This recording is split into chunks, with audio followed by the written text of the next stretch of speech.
This is a protest against the future. They want to hold off the future. That's a scandal, man. Dying's a scandal, but we all do it. He's out there, and he's armed. Makes me feel free in a way I've never known.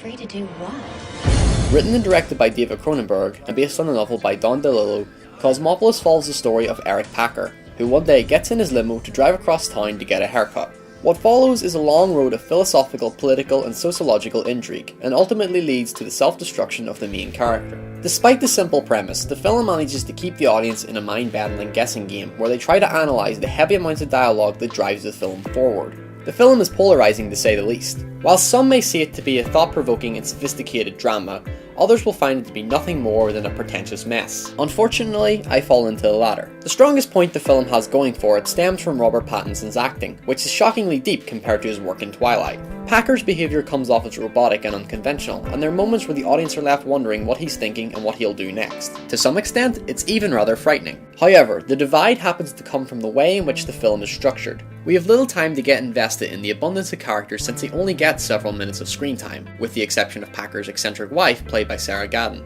The negative here is the lack of any real enjoyment.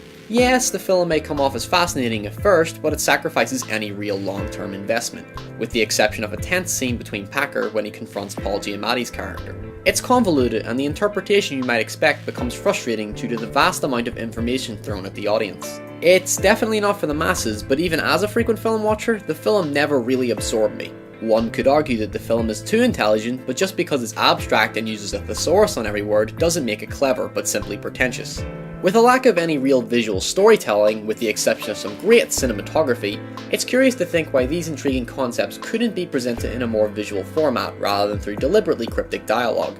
As an experience, it certainly comes off as a matter of taste, with a final score of 4. It's not necessarily the film's fault for being so contrived due to the original source material, but if you're fascinated by abstract and ambiguous pieces, it might be worth a watch. Some will say it's more about the journey than the destination, but ironically, the destination was the only redeeming quality to an otherwise bewildering experimental. You can check out our full discussion review via the link in the info.